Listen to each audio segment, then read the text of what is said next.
आप शुरू से टेक में थे।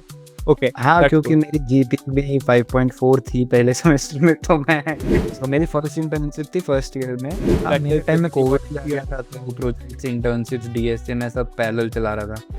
ये बात आते-आते तो आपको थोड़ा मुश्किल तो नहीं होगी?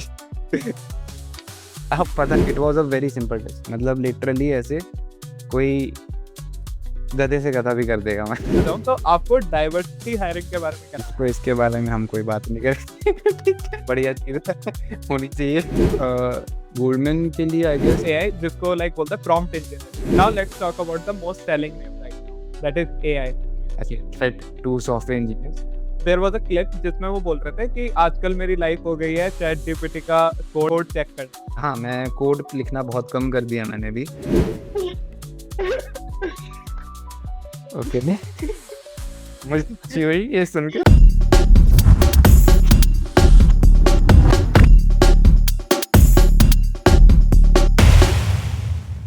रिकॉर्डिंग आई गेस स्टार्ट हो गई है। तो या सो यस। वेलकम अभिनंदन भैया। And first of all, thanks for doing this.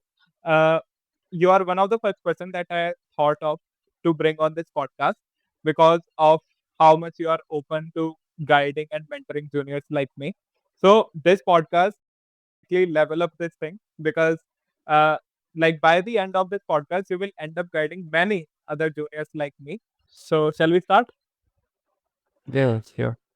So I will be honest right now, जैसे मैंने अभी फर्स्ट ईयर खत्म करा है और मेरे को अभी कुछ आइडिया नहीं है because first year was like just been out figuring out this shit and पता नहीं कब में एक साल बीत गया। So when you were in first year were you clear about your goals और equally lost and when was the time जब आपको लगा like okay this is the direction I want to go इन?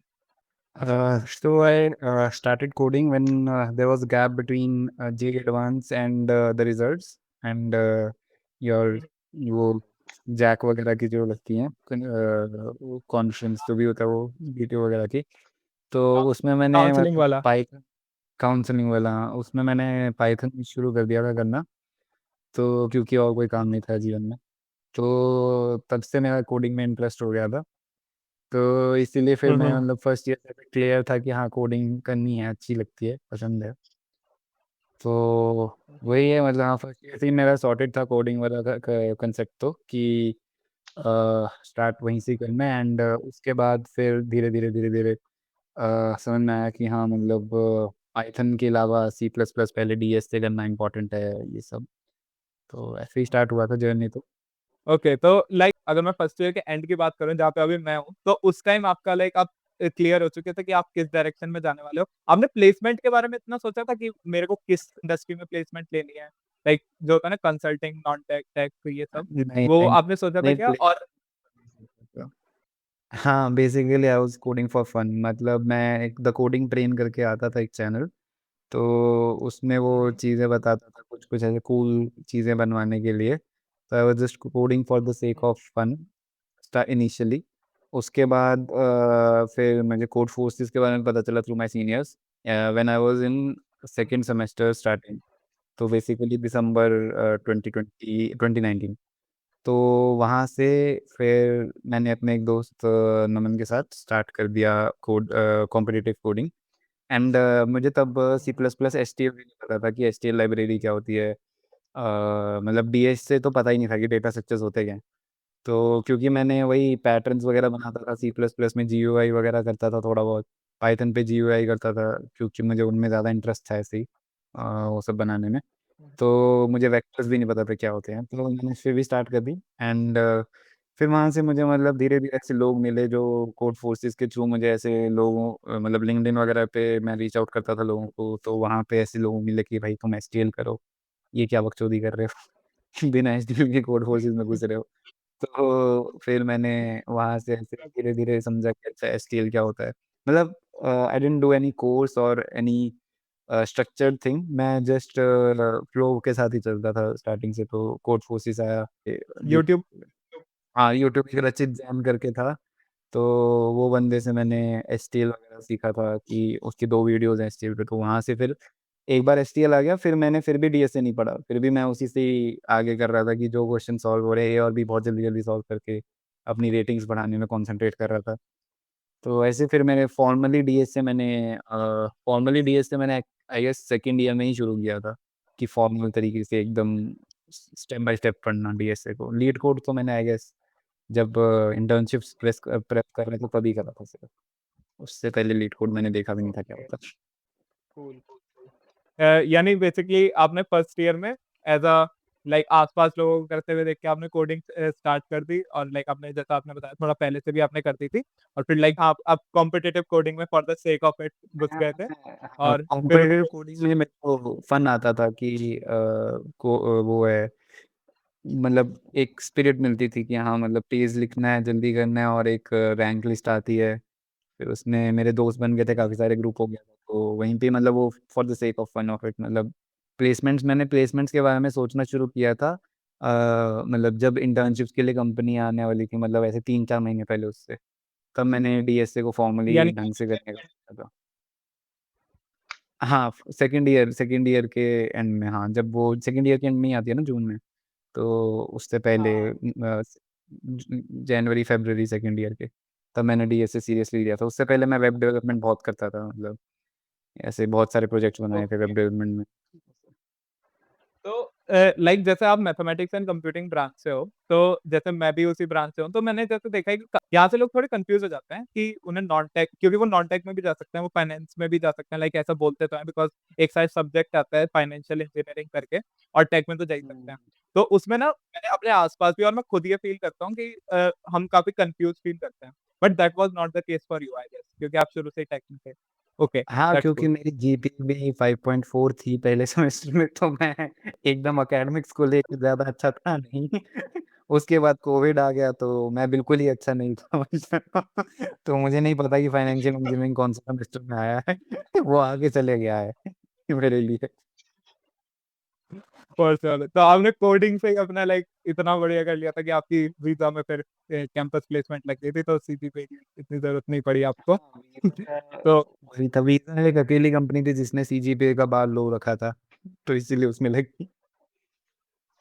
तो ये आप थोड़ा वो अंडर सीजीपीए प्ले कर हाई रहे हो अपने रखना आप मेरा, को। सीजीपीए हाई रखना बहुत ज़रूरी है। बदतमीजी मत करना। भाई मेरी फर्स्ट ईयर के एंड में 8.2 8.3 है, मेरे को बहुत नहीं लग अच्छी रहा है। वो हाई है। अच्छी है, हाँ लाइक मेरी आज तो थोड़ी अच्छी 5.6 है। थी। बट आजकल थोड़ा सा कंपटीशन बढ़ गया, आजकल सबकी बढ़िया आ गया सीजीपीए। ओके। हाँ, सो जैसा कि आपने बताया कि आपने लाइक इंटर्नशिप्स आने लगी थी सेकंड ईयर के एंड में, और आपने डेफिनेटली करी भी काफी सारी थी। सो लाइक अब आपने जैसे बताया कि आप स्टार्ट लाइक कोडिंग तो आपने बहुत पहले से ही स्टार्ट कर दी थी, बट जब आपने इंटर्नशिप करनी स्टार्ट करी, आपकी फर्स्ट इंटर्नशिप जो आपने ली थी, उसमें लाइक उसका जो प्रोसेस हुआ उसमें आपको क्या लगा कि आपको कोई स्पेसिफिक प्रिपरेशन करनी पड़ी अलग से, या फिर आपकी पहली वाली प्रिपरेशन ही इतनी स्ट्रांग थी जो आपको उसमें हेल्प कर गई? तो इसके बारे में थोड़ी बताओ कि जो आपका फर्स्ट इंटरव्यू था, फर्स्ट इंटर्नशिप के बारे में, उसके लिए आपको अलग से प्रिपरेशन करनी पड़ी या तो तुम ऑफ कैंपस वाली बोल रहे हो या वीजा वाली बोल रहे हो? नहीं? Your first internship. तो मेरी फर्स्ट इंटर्नशिप थी फर्स्ट ईयर में, फरवरी में, बेसिकली सेकंड सेमेस्टर में, फरवरी में। उसके लिए मुझे ज़्यादा कुछ नहीं करना पड़ा था, तो it was basic simple web development, तो मेरे को बस अपने प्रोजेक्ट्स दिखाने पड़े थे and it was easy work. उसके बाद दूसरी इंटर्नशिप थी अगेन सेकंड ईयर की शायद स्टार्टिंग में या ऐसे ही कुछ था, मेरे को प्रॉपर्ली याद नहीं है, बट तभी थी और वो मेरी 7-8 मंथ्स चली थी वो इंटर्नशिप। तो वो भी सर्विस बेस्ड कंपनी थी एंड उसमें भी काफ़ी अच्छा रहा था पूरा सीन, मतलब उन्होंने इंटरव्यू लिया था प्रॉपर, तो उन्होंने मेरे प्रोजेक्ट्स देखे थे और प्रोजेक्ट्स और मेरे कोड क्वालिटी देखी थी क्योंकि पूरा कोड ओपन सोर्स था। तो और एक इंटरव्यू लिया था वेब डेवलपमेंट ओनली। तो ये दोनों तो थी स्मॉल इंटर्नशिप, मतलब स्टाइपेंड अराउंड 25-30 के ऐसे टाइप्स। उसके बाद जो दूसरी नहीं। इंटर्नशिप थी जैसे वीज़ा, जो मेजर ऑन कैंपस इंटर्नशिप थी, वो तो डीएसए उन्होंने स्ट्रिक्टली डीएसए पे पूछा था। एक ही राउंड हुआ था मेरा इंटरव्यू का, तो उन्होंने दो राउंड पहले फर्स्ट हाफ आवर में मेरे से 2 डीपी के क्वेश्चंस पूछे थे एंड सेकंड हाफ में मेरे से वेब सॉकेट्स के बारे में पूछा था क्योंकि मेरे रिज्यूमे पे प्रोजेक्ट है जो कि वेब सॉकेट्स यूज़ करता है। तो उन्होंने ओके। वही network layers and 7 layers, web sockets सब कुछ पूछा था उस बारे में, तो उसमें डीप में गए थे। जनरली डीएसए से हो जाता है, जनरली लोग जाते नहीं है कि, बट मैंने प्रोजेक्ट बहुत ज़्यादा हाईलाइट करके रखे हुए थे क्योंकि मेरे प्रोजेक्ट ही मेरा यूएसपी था क्योंकि उसमें यूज़र्स ज़्यादा रखे थे, तो इसीलिए वो प्रोजेक्ट्स काफ़ी इम्पोर्टेंट थे मेरे लिए। तो आप अपने प्रोजेक्ट्स के बारे में थोड़ा बता सकते हैं कि आपने ये कब बनाया था एंड लाइक कि किस चीज़ के ऊपर बेस्ड था ये और लाइक उसके लिए आपने पहले क्या पढ़ा था? एंड उसके अलावा जो आपने मैंने डीएसए वाली कंपनी के बारे में बताया था, सेकंड पार्ट है ये क्वेश्चन का जिसके लिए आपको डीएसए की थोड़ी ज़रूरत पड़ी, उसके लिए आपने कितने टाइम लाइक अपना डिवोट करा था डीएसए की प्रिपरेशन के लिए स्पेसिफिकली स्टार्ट से एंड तक? तो जैसे मैंने बताया था फर्स्ट ईयर के एंड मतलब फर्स्ट सेमेस्टर के एंड में मैंने कॉम्पिटिटिव शुरू करी थी एंड साइड बाय साइड मैं वेब डेव भी करता था मेरे को, क्योंकि मैं इंटर्नशिप्स कर रहा था तो मुझे उसमें भी एक्सपोजर मिलता था। तो मैंने एक हुँ, हुँ। सोसाइटी जॉइन करी थी D coder, I don't know कि अभी भी वो एग्जिस्ट करती है कि नहीं, बट उसमें उन्होंने बोला था कि आप एक प्रोजेक्ट बनाओ, आपको हम टीम देंगे और वो प्रोजेक्ट आपका अगर आइडिया सेलेक्ट होगा। तो मैंने लास्ट मोमेंट पे ये आइडिया सोचा था कि क्योंकि मैं कॉम्पिटिटिव कोडिंग कर रहा था उस टाइम पे, तो मुझे लगा कि इसको गेमिफाई करने का तरीका होना चाहिए, so that we have a gamified version of it. और मैंने उसी साल मार्वल स्टार्ट करा था देखना। तो मैंने उन दोनों को मिक्स ओके। करके एक यूआई बनाया था गेम ऑफ कोड्स का। तो वो काफ़ी हिट हुआ क्योंकि जनरली जो भी लोग कॉम्पिटिटिव कोडिंग करते हैं, वो मार्वल के भी फ़ैन होते हैं एंड मैंने कोडफोर्सेस की एपीआई यूज़ करी सारी जगह से डेटा फेच करने के लिए एंड एक प्लेटफ़ॉर्म बनाया हुँ, हुँ। जिसमें कि आपके वीक टॉपिक्स, स्ट्रॉन्ग टॉपिक्स वो डेटा से एनालाइज़ करके बताएगा आपको और क्या नेक्स्ट क्वेश्चन्स हो सकते हैं जो आपके लिए सही रहेंगे। बहुत ही बेसिक एल्गोरिथम यूज़ करी थी, मतलब ऐसे मुझे लग रहा है कि बहुत फैंसी था, बट यूआई बहुत ज़्यादा फैंसी था। यूआई मतलब लिटरली काफ़ी फैंसी था। तो वहाँ से मैंने यूआई हुँ, हुँ। डिज़ाइनिंग सीखी थी फिग्मा वगैरह पे एंड क्योंकि इंटर्नशिप्स पे मेरे को वहाँ पे एक्सपोज़र था कि कैसे काम करते हैं यूआई डिज़ाइनिंग वगैरह का। तो वहाँ से फिर मेरा बेस शुरू हुआ था, तो गेम ऑफ कोड्स में अराउंड 7-8,000 यूज़र्स आ गए थे एंड फिर मुझे हीरो कुवनो का आ गया कि भैया जी आप डिप्लॉयमेंट नहीं कर सकते फ्री में अब। तो वो सब थोड़ा ऐसे स्क्रैच हो गया एंड फिर हमने मतलब मैं और मेरी जो टीम थी, मतलब हम 4 लोग थे, मैं, शुभांग और भी थोड़े थे, तो मतलब हमने फिर उसका एक वो भी बनाया था स्पिन ऑफ टाइप, तो उसमें मतलब वो कोड फोर्सेस का शायद आज भी one of the top rated blogs में से एक है। उसमें बहुत सारे अपवोट्स आए थे कि बहुत अच्छा साइट है, तो वैसा। तो वहाँ से ये गेम ऑफ कोड्स बहुत अच्छा लगा था। दूसरा मेजर प्रोजेक्ट मेरा था, ये बहुत सारे प्रोजेक्ट्स बनाए मैंने, एटलीस्ट 10 प्रोजेक्ट्स बनाए होंगे, 10 टू 12, जिसमें से मेजर ये गेम ऑफ कोड्स है, जिसमें 10,000 यूज़र्स आए थे अराउंड टोटल और हर कंट्री से, मतलब रशिया वगैरह से भी आए थे बहुत सारे। और दूसरा मेजर प्रोजेक्ट है मीट एंड कोड का। तो मीट एंड कोड में मतलब इसमें यूज़र्स नहीं आए थे, पर इसको हमने हैकाथॉन्स के लिए यूज़ किया था काफ़ी ज़्यादा।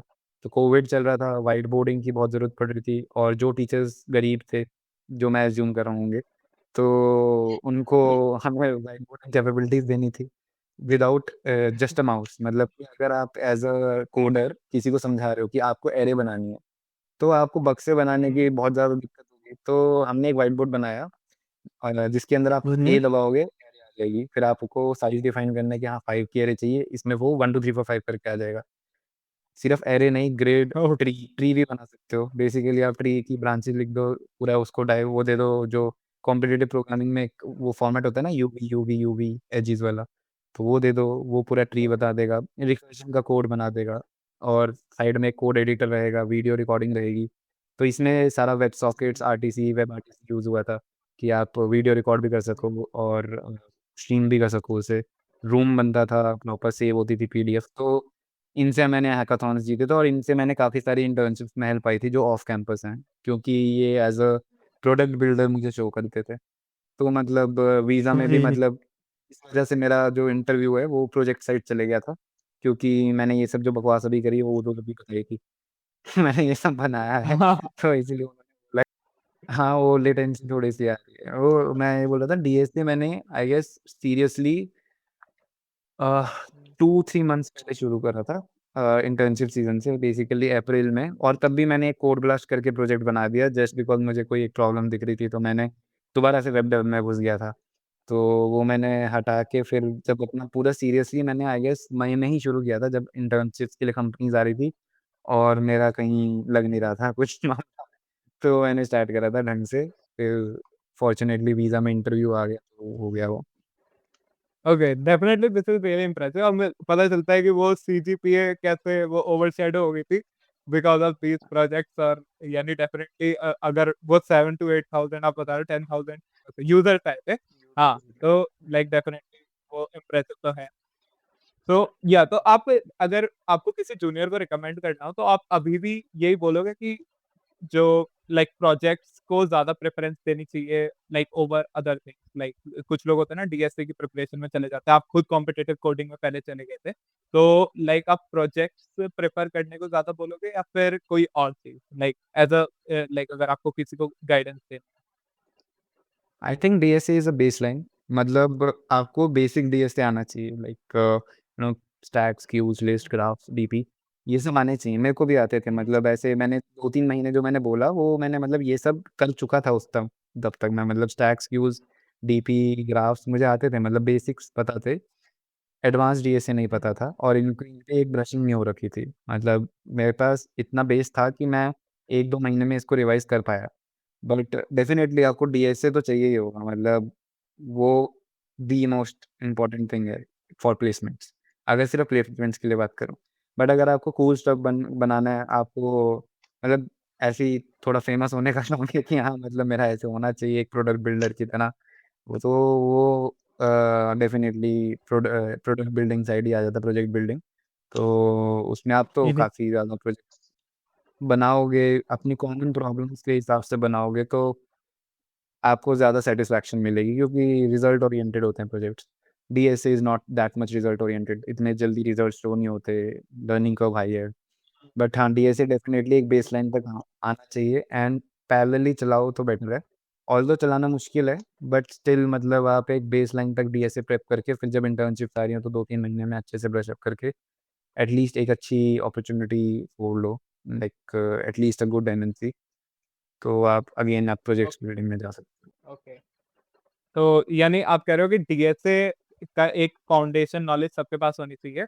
उसके साथ पैरेलली जो आप बोल रहे हो थोड़ा मुश्किल होता है, बट साथ-साथ में लाइक तुम्हारे पास प्रोजेक्ट्स होंगे तो डेफिनिटली इट वुड हेल्प। तो हाँ, दैट मेरे इज़ टाइम में बेसिकली कोविड व्हाट भी आ यू आर गया था, तो प्रोजेक्ट्स, इंटर्नशिप्स, डीएसए मैं सब पैरेलल चला रहा था।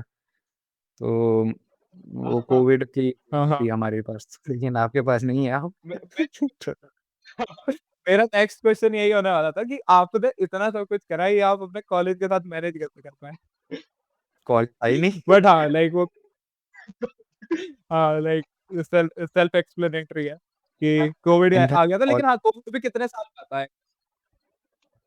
आई थिंक फर्स्ट ईयर के एंड में आया था एंड सेकंड ईयर गया था, थर्ड ईयर का आधा गया था। तो 1.5 साल का कोविड था, तो second year is like academically difficult I feel, क्योंकि मैंने पढ़ा नहीं है। मुझे पता नहीं है एग्ज़ैक्टली कितना डिफिकल्ट है। बट मैंने अपने दोस्त को आईडी दे रखी थी, तो वही करता था मेरा सब काम। बट हाँ, मतलब लिटरली काफ़ी डिफिकल्ट हुआ होगा उसके लिए। मुझे नहीं पता उस बारे में कितना डिफिकल्ट था। बट हाँ, I think second year is difficult, third year is simple. ये बात आप जाने से आपको थोड़ा मुश्किल तो नहीं होगी? अब पता नहीं भाई, अब तो यार लग गए, अब क्या। क्या मतलब पता चला हमारे वाइस चांसलर आ जाए डिग्री लेने वापस। वो देखेंगे। हो सकता है देख लें। Okay, nice. तो ठीक है, यानी ये वाला क्वेश्चन तो थोड़ा यानी ज़रूरत ही नहीं है फिर इसकी। बट हाँ, अगर हम में से किसी को अगर आपको रिकमेंड करना हो कि जैसे अगर मेरे को ये चीज़ करनी है, अभी हमारा जैसा कॉलेज चल रहा है, आपकी तरह हमारे पास वो ब्लेसिंग नहीं है, तो हमें कैसे मैनेज करना चाहिए between like college academics and everything? ये आई थिंक मतलब डिपेंड्स ऑन योर गोल्स। अगर तुम्हें प्लेसमेंट लेके फिर आगे बढ़ना है और तुम्हें कॉलेज की सीजीपीए से इतना मैटर नहीं करता, क्योंकि मेरे लिटरली कोई गोल नहीं था एमबीए या आगे कुछ भी ऐसे एमटेक करने का, तो मुझे सीजीपीए लिटरली ज़रूरत ही नहीं थी सीजीपीए की। I was like just there to pass, मतलब ऐसा था सीन। तो मतलब मेरी अटेंडेंस बहुत शॉर्ट थी, 30% 40% ऐसी अटेंडेंस थी। तो मतलब तुम कॉलेज को बाईपास कर सकते हो, कॉलेज को थोड़ा ऐसे साइड लाइन कर सकते हो, क्योंकि स्ट्रगल हम्म। सिर्फ इंटर्नशिप लगने तक है। सेकेंड ईयर की इंटर्नशिप लगती है तुम्हारी, तो तुम डीएसए से फ्री हो जाते हो कि अब डीएसए क्यों ही करो, मतलब for a better opportunity surely, but फिर भी एक रिलीफ मिल जाता है, मेंटल रिलीफ कि हाँ एक मेरे पास इंटर्नशिप है। तो तुम्हारे पास, तुम्हें पता होता है अब इंटर्न लग चुकी है, पीपीओ भी मिल जाएगा, तो 2 ईयर बहुत आसानी से कट जाते हैं। तो उसमें तुम्हारा डीएसए कट हो जाता है ऑटोमेटिकली, फिर आते हैं प्रोजेक्ट्स। तो तुम उसमें आराम से, अगर कॉलेज के साइड में अगर कर सकते हो तो प्रोजेक्ट्स करना बेटर है। तो मतलब ऐसा मैनेज हो जाता है, इंटर्नशिप कर सकते हो इंस्टेड ऑफ प्रोजेक्ट्स। अगर तुम्हें प्रोजेक्ट आइडियाज नहीं आ रहे कुछ अच्छे, तो तब तक इंटर्नशिप करो, तुम्हें इंटर्नशिप से ही प्रोजेक्ट आइडियाज आ जाएंगे काफ़ी सारे, एंड नेटवर्क भी बनेगा उससे। राइट। सो जैसा कि आपने बताया कि आपके प्रोजेक्ट्स के थ्रू आपको काफी सारे जो इंटर्नशिप्स ऑफर हुई थी, प्रोजेक्ट्स और हैकाथॉन्स के थ्रू आपको लाइक वो डायरेक्टली रीच आउट कर दिया था कंपनीज ने। But like was there any internship जिसके लिए आपको खुद रीच आउट करना पड़ा हो, लाइक कोल्ड मेल या फिर मैसेजिंग करके? हाँ हाँ। तो यानी किसी भी लाइक आप अपनी स्टोरी भी बता सकते हो, उसके अलावा अगर किसी को अभी लाइक इंटर्नशिप्स या अपॉर्चुनिटीज के लिए, इवन प्लेसमेंट्स के लिए भी अगर किसी को रिक्रूटर्स को डायरेक्टली रीच आउट करना है, तो वो ऐसे कैसे रीच आउट कर सकता है कि वो स्टैंड आउट करे, लाइक आउट ऑफ ऑल दो अदर मैसेजेस जो स्पैम में भी चले जाते तो हैं? देखो, प्लेसमेंट के लिए काफ़ी डिफरेंट है, इंटर्नशिप के लिए काफ़ी डिफरेंट है। तो इंटर्नशिप अगर तुम्हें प्रॉपर एमएनसी में चाहिए, तो तुम्हें मतलब रिक्रूटर्स को मेल्स और लिंक्डइन मैसेजेस कर सकते हो। बट अगर तुम्हें नॉर्मल स्टार्टअप्स में चाहिए, एसएमबीज में चाहिए प्रॉपर सिंपल इंटर्नशिप, तो तुम डायरेक्टली फाउंडर्स को रीच आउट करो, वाईसी पे जाओ, उनको वहाँ से रीच आउट करो। जहाँ जहाँ से तुम्हें लगता है, Twitter is a good source, although मैंने इतना यूज़ नहीं किया, but Twitter is a good source. और उसके अलावा तुम लिंक्डइन पे अपनी एक ब्रांड बनाओगे कि बार-बार पोस्ट करोगे, तो तुम्हें सामने से ही रीच आउट्स आएँगे, क्योंकि they are also looking for young talent, सस्ता लेबर, कि इंटर्न आएगा, सस्ते में काम करेगा बढ़िया। तो वो वहीं से ही रीच आउट करते हैं कि हाँ ठीक है, इसने करा हुआ है कुछ-कुछ। तो तुम कॉन्स्टेंटली पोस्ट करोगे, not shit posting, actual projects post करोगे, डेमोज़ के साथ, वीडियोज़ के साथ, अपनी प्रोग्रेस पोस्ट करोगे। ऐसे ये नहीं कि हाँ, ये रहे 10 ब्लॉग्स चैटजीपीटी से जो मैंने बनवाए, वो सब नहीं। सिंपल प्रोजेक्ट बिल्डिंग भी अभी भी वैलिड है। तो तुम अगर उसी से ही, उसी राउट से जाओगे, तो तुम्हें सामने से रीच आउट्स आएँगे। बट अगर तुम अभी थर्ड ईयर में हो और तुम्हारी जॉब नहीं लगी और प्लेसमेंट नहीं लगी और ये सब है, तो तुम रेफरल्स के लिए अंधा अंधा कनेक्शन भेजो, और रीच आउट्स तो आ ही जाते हैं। मतलब मैंने उसके लिए भी काफ़ी ज़्यादा मैंने ऐसे रेफरल्स वगैरह लेके अप्लाई किया हुआ है। तो वो मतलब तुम्हें वापस रीच आउट कर देंगे इफ योर प्रोफाइल सीम्स मतलब ठीक, हाँ सही लग रही है, इंटरेस्टिंग प्रोफाइल है। तो all depends on your profile on LinkedIn, on your visibility on LinkedIn, Twitter, everything. तो ट्विटर वगैरह पे भी तुम ऐसे कॉन्स्टेंटली पोस्ट करोगे तो सही रहेगा। Okay, cool. तो लाइक अब थोड़ा-सा अलग जाता है। Can you like walk me through the placement at Visa world? यानी जैसे ऑन कैंपस प्लेसमेंट होती है, आपकी वीज़ा में ऑन कैंपस प्लेसमेंट हुई थी, तो उसकी लाइक ओवरऑल प्रोसेस क्या था? राउंड्स, टाइमलाइन एटसेट्रा वो कैसा रहता है? तो मेरी प्लेसमेंट नहीं हुई थी, मेरी इंटर्नशिप लगी थी, एंड फिर पीपीओ आ गया था। तो प्लेसमेंट जो फुल टाइम ऑफर का था, वो मुझे आइडिया मतलब है कि 3 राउंड होते हैं आई गेस, बट उस साल शायद डीटीयू में आई नहीं थी वीज़ा। तो एनीवेज़ इंटर्नशिप के लिए उन्होंने पहले एक सीजीपीए फ़िल्टर लगाया था, जिसमें मैं बारली पास हो गया था। 8.0 का था आई गेस सीजीपीए फ़िल्टर, और मेरी 8.1 थी उस टाइम पे।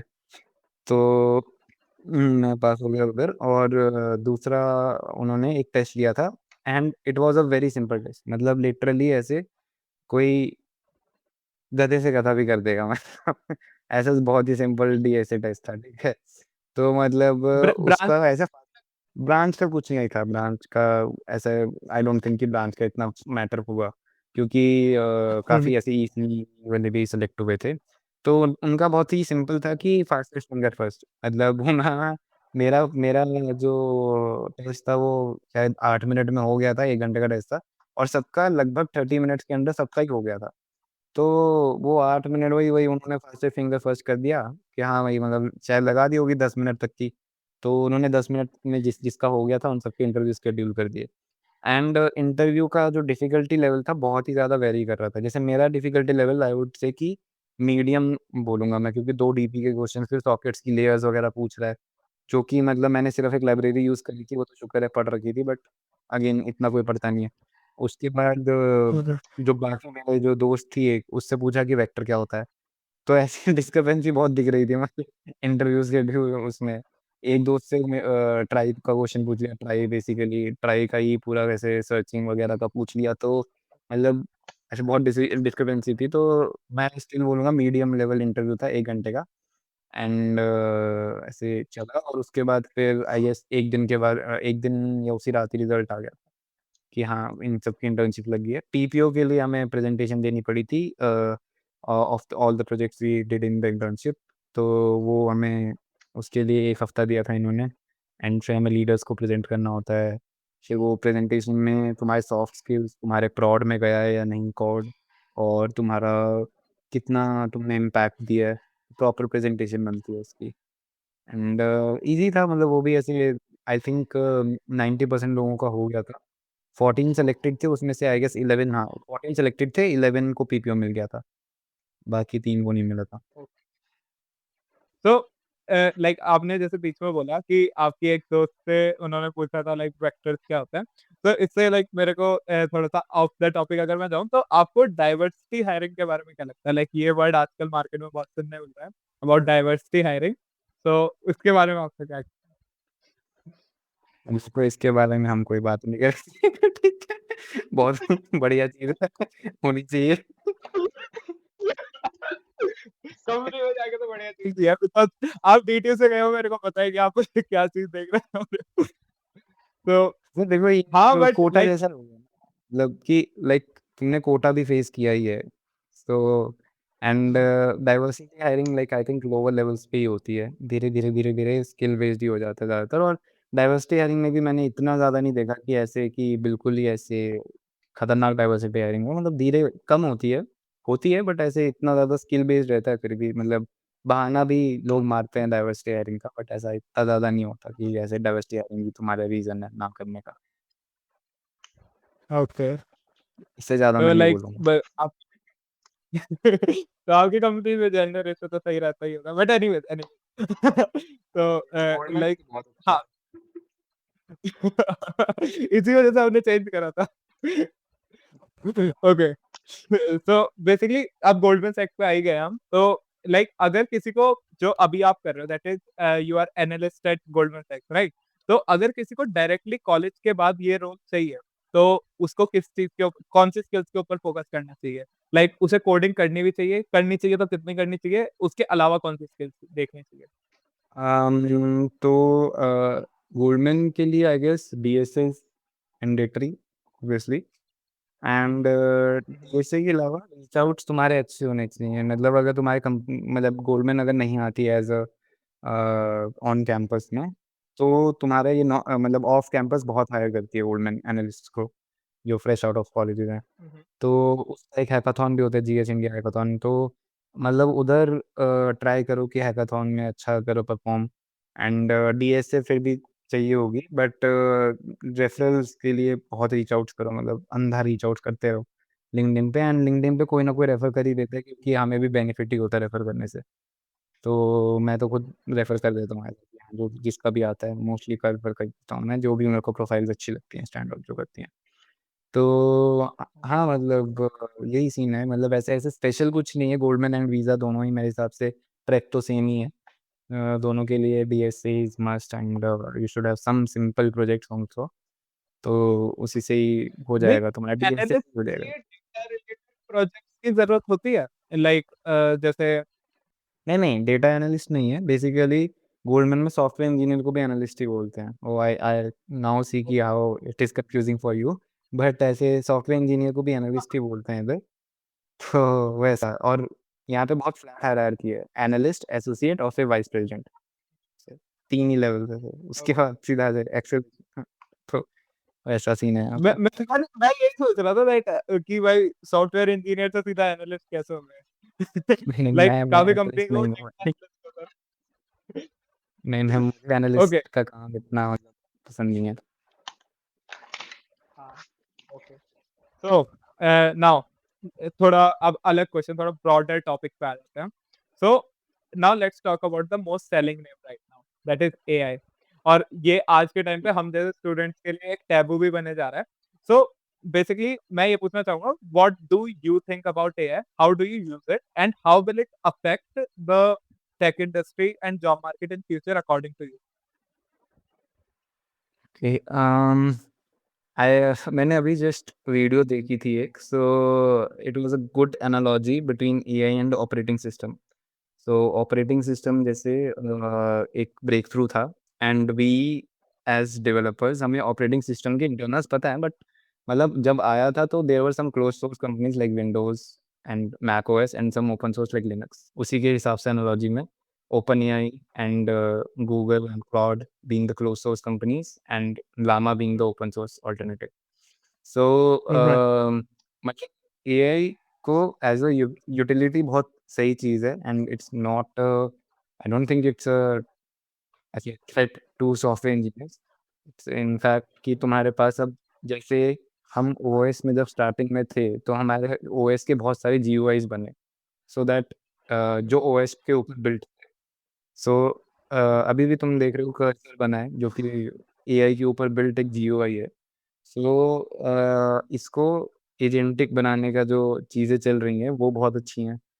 तो दो दो डायरेक्शंस में जा रहा है, राइट? कि एक है जो कि एआई के ही व्हील को अच्छा बनाना, and second is the GUI part, जिसमें कर्सर आ गया और भी जितनी भी एजेंटिक चीज़ें अभी तक, परप्लेक्सिटी वगैरह जो भी है।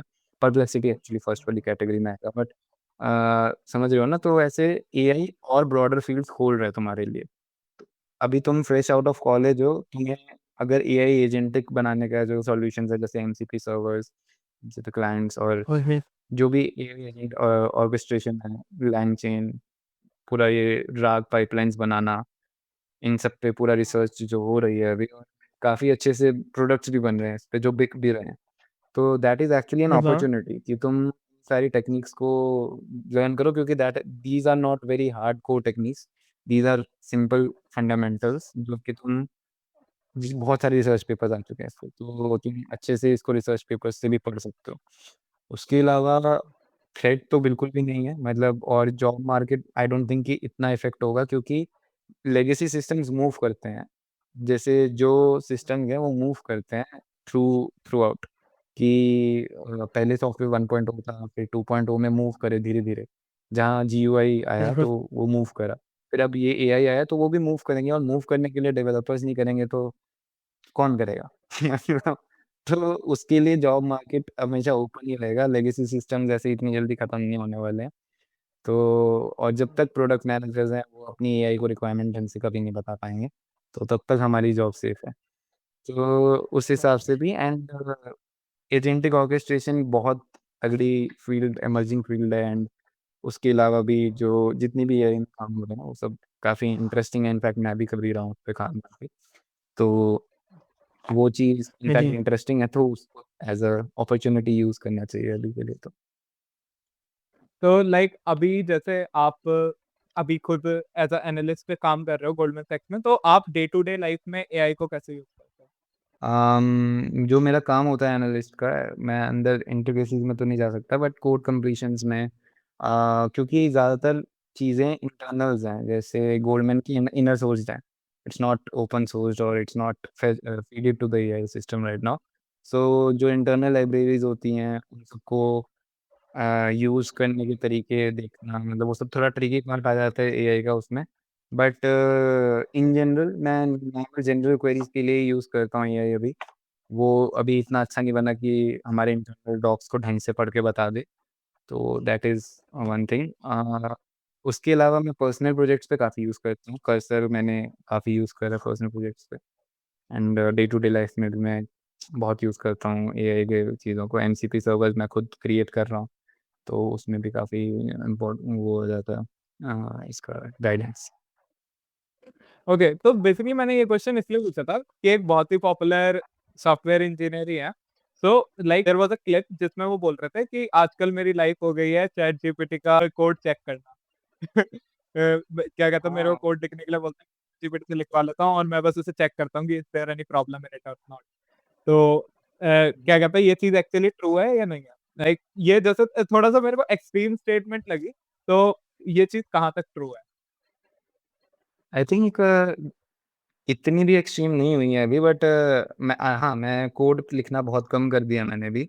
सो if a requirement comes I break it into parts कि व्हिच इज़ जो भी रिक्वायरमेंट आई उसको मैंने 3-4 पार्ट्स में तोड़ दिया एंड मेरा काम उसमें सबसे पहले काम रहता है उसका लो लेवल डिज़ाइन बनाना, जो कि मेरा काम रहेगा ताकि वो सेट होना चाहिए। वो अगर मैं उसको चैटजीपीटी को बोलूँगा वो कबाड़ा कर देगा। तो एक बार मैंने लो लेवल डायग्राम बना दिया एंड उसको मैंने अच्छे से समझा दिया कि I want these classes, I want this type of design pattern and these are the requirements. तो वो एक-एक करके इटरेटिवली अच्छा कोड बना देगा एंड फिर मैं उसको चेक करूँगा। मतलब मैं हाँ, मैंने फॉर लूप तो लगाया ही नहीं है अभी काफ़ी टाइम से। मतलब वो ऐसे सिंपल जो हुँ, सिंपल चीज़ें हैं, जो ये simple loops and simple iterations और बस उसको मैं रिक्वायरमेंट्स बताता हूँ कि हाँ, ये मेरा क्लास ये मैंने अभी यहाँ पे डिज़ाइन पैटर्न सोचा है, इसको इसे इम्प्लीमेंट करना है, ये फाइल्स मैंने बनानी है, तुम पूरा कोड लिख के दो। तो वो लिख के देता है एंड देयर आर सम कि ऐसे हैलुसिनेशंस भी करता है बहुत सारी बट आई थिंक हाँ 70% दे 70-80% दे कि हाँ, मुझे अब सिर्फ़ चैटजीपीटी का कोड ही देखना पड़ता है। In case of internal libraries मुझे डॉक्यूमेंटेशन पढ़ के खुद कोड लिखना पड़ता है। But apart from internal libraries जब भी मैं एक्सटर्नल किसी चीज़ पे काम कर रहा होता हूँ, तो 100% कोड चैटजीपीटी लिखता है। वाइब कोडिंग बहुत बढ़िया चीज़ है। ओके, तो लाइक एक चीज़ और है, द न्यू करियर जो लाइक आपने थोड़ा-सा बात भी करी थी कि जो नए जॉब्स क्रिएट हो रहे हैं थ्रू एआई, उनके बारे में अगर हम थोड़ी बात करें, आपने 1-2 चीज़ों के बारे में अभी बताया था, जो लाइक अगर मैं देखूँ तो शायद एआई इंजीनियर के अंडर आ जाता है। लाइक अगर एज़ अ रोल हम उसे नाम दें, तो कोई एआई इंजीनियर वो करेगा, राइट? तो लाइक कुछ लोगों की ये मिसकंसेप्शन है कि नहीं, वो आप क्लियर करोगे? कि कुछ लोग सोचते हैं दैट बैचलर्स के बाद एक्चुअली एआई इंजीनियर बनना बहुत मुश्किल है। You have to do masters और maybe PhD to get into this role. और उस एक तो क्वेश्चन ये है, दूसरा क्वेश्चन है दैट कुछ एक लाइक कंप्लीटली नई जॉब भी क्रिएट हो रही है थ्रू एआई, जिसको लाइक बोलते हैं प्रॉम्प्ट इंजीनियरिंग। तो ये एक्चुअली कोई एक्चुअली रोल ऐसा क्रिएट हो रहा है, एंड कितनी नीड है उसकी, and like what is about this prompt engineering part? नहीं, नहीं, मेरे को प्रॉम्प्ट इंजीनियरिंग का कुछ आइडिया नहीं है। I haven't heard anything like that. मतलब आइडिया है कि प्रॉम्प्ट इंजीनियरिंग एक्जिस्ट करती है but as a role, proper role in a company, I don't think कि अभी कुछ ऐसा आया हुआ है। I haven't heard of it. But मैं नॉर्मल एमएनसीज़ की बात करूँ जितना मैं जानता हूँ, तो जो भी जैसे अभी गोल्डमैन में भी जो भी काम कर रहे हैं एआई पे, those are developers only, engineering teams only. Those are not R and D people because हम एआई मॉडल की एक्यूरेसी पे काम नहीं कर रहे हैं, हम उसको लेवरेज कर रहे हैं। सो जो लोग एआई मॉडल की एक्यूरेसी पे काम कर रहे हैं, जो उनकी एआई मॉडल को improve as a model improve करना चाह रहे हैं, दैट इज़ एआई इंजीनियर जो रिसर्च इंजीनियर्स हैं। उनको आई थिंक हाँ, एमएस वगैरह करनी पड़ेगी, बाहर से पूरा पीएचडी करनी पड़ेगी फॉर दैट। बट जो लोग जस्ट ऑर्केस्ट्रेशन लेयर्स बना रहे हैं उनके ऊपर कि एआई के लेयर्स बन गई हैं कि ये एजेंट व्यू है पूरा उसका, बहुत सारे मॉडल्स बना दिए, वो सब जो इंजीनियरिंग है, वो सब एक नॉर्मल सॉफ्टवेयर इंजीनियर भी कर रहा है।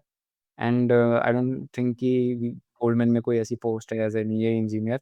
नॉर्मल सॉफ्टवेयर इंजीनियर ही ये सब काम कर रहा है and which makes sense right कि आप एआई को as a black box use कर रहे हो to build a orchestration layer on top of it. तो obviously you are not improving the accuracy, you are just using that कि आगे बढ़ें। Similar to again okay, operating system वाली चीज़, तो वैसा कि ऑपरेटिंग सिस्टम के इंटरनल्स पे हम डायरेक्टली काम नहीं करते, हम उसके ऊपर जीओए बिल्ड करते हैं। तो सॉफ्टवेयर इंजीनियर्स को आई डोंट थिंक कि कोई नीड है पीएचडी वगैरह करने की। Okay, cool. So, yeah, so finally we are reaching to the end of this podcast. तो लाइक अगर लास्ट क्लोजर के लिए अगर मैं एक लास्ट क्वेश्चन पूछूं, that before ending, like if you look back at your journey, अभी आप जहाँ हो वो डेफिनेटली एक ऐसी जगह है जहाँ लाइक काफी लोग होना चाहते हैं in future. So what do you think you actually did? So okay मुझे खुशी हुई ये सुन के। okay, sorry. So so these are these last two questions. So what do you think you actually did right, and what are some things that you think that you messed up, जिसने आपकी like journey थोड़ी सी और challenging बना दी हो? तो like basically ये बताओ आपने सही क्या करा और आपसे गलत क्या हुआ अपनी जर्नी में? ऐसी बात तो कौन है ये लोग और कहाँ से आते हैं ये लोग जो मेरी तरह बनना चाहते हैं बट ठीक है। एनीवेज़ जो जो चीज़ें what I did right and what I did wrong. I think wrong में मेरे पास काफ़ी सिंपल है कि आई डिडन्ट एक बार वीज़ा लगने के बाद I didn't switch for like I just lost track of DSA and everything and मैं हम्म कंप्लीटली इंटर्नशिप्स एंड पैसे में घुस गया कि हाँ, मुझे इंटर्नशिप करनी है, पैसे कमाना प्रोडक्ट्स बिल्ड करने हैं, उसमें घुस गया with having a shallow knowledge of everything and hmm that that is mistake number 1 mistake number 2 is कि मैंने फंडामेंटल्स कभी ऐसे कोर्स वाइज़ से नहीं करे मतलब ये मिस्टेक भी है, एक अच्छी बात भी है कि मुझे हमेशा एप्लाइड चीज़ें करनी पसंद आई हैं, तो मैंने कभी ऐसे कोर्स स्ट्रक्चर फ़ॉलो नहीं किया कभी। तो उसकी वजह से मतलब अब मुझे सिस्टम डिज़ाइन एक्चुअली कोर्स की तरफ से करना पड़ा क्योंकि ऐसे करना ही पड़ता है वो, तो वैसा। तो मतलब कुछ चीज़ें ऐसी हैं जो तुम अप्लाई कर के नहीं सीखोगे, तुम्हें करनी ही पड़ेंगी। तो हम्म वो उस उसकी जगह तुम अगर कॉलेज में ही कर लो system design, operating system, computer networks ये सब मास्टर तो it will be better. Um, good things I did was exploration कि मैंने मतलब लग नहीं रहा कि मैंने एक्सप्लोर करा है बट मैंने वो प्रोजेक्ट्स वगैरह में अपनी जैसे मतलब प्रॉब्लम स्टेटमेंट दिमाग में आती थी एंड मैं इम्प्लीमेंट कर देता था जल्दी क्योंकि I was on quick iterations I was a result oriented person कि मेरे को जल्दी से जल्दी इसको करना है खत्म एंड इसको मार्केट पे दिखाना है लिंक्डइन पे कि देखते हैं कितने यूज़र्स आते हैं if there is a demand and तब तो बनाना एक्चुअली मुश्किल था। तब तुम्हें 15 दिन हाँ की हाँ मेहनत करनी पड़ती थी चीज़ को बनाने के लिए। अब तो लिटरली वो मेहनत 2 दिन तक ही लिमिटेड है, तुम्हें बस डिप्लॉयमेंट में मेहनत करनी है लिटरली। तो वो चीज़ मुझे लगता है कि तब भी सही थी और अभी भी सही है कि मैं क्विक इटरेशंस पे, क्विक फेलियर्स पे काम करता हूँ कि जल्दी-जल्दी रैप अप करो भैया दूसरा लाओ। तो वो चीज़ काफ़ी सही है। सीजीपीए का मेरे को आई डोंट थिंक कि ना ही बुरा ना ही अच्छा क्योंकि मेरे लिए वर्कआउट कर गया। बट हाँ, सीजीपीए वो भी इम्पोर्टेंट तो है वरना मैं वही एग्ज़ैक्टली और अच्छी चीज़ तो और अच्छी चीज़ यही है कि हाँ, मतलब मैं एक्सप्लोर करता रहता हूँ, प्रोजेक्ट्स वगैरह देखता रहता हूँ। अभी भी मैं ऐसे करता रहता हूँ एक्सप्लोर फ्री टाइम में, तो दैट इज़ वन थिंग। बाकी तो देखो ज़्यादा अच्छी चीज़ें तो नहीं हैं, तो यही जो है काफ़ी अच्छी चीज़ें भी हैं। तो ठीक है। So yes finally we have reached to the end of this podcast. तो लाइक अब ये वाला पार्ट शायद मैं डालूँगा या नहीं डालूँगा पता नहीं। But any feedback about this conversation, this podcast या फिर मेरे बारे में? अरे बढ़िया मैचिंग तूने हेडफ़ोन पहनी है भाई। मैं अंदर बना के बैठा था मैं गालियों लेट्स गो भाई। अब कोई नहीं, ये वाला पार्ट जा रहा है। Okay, thank you. जाके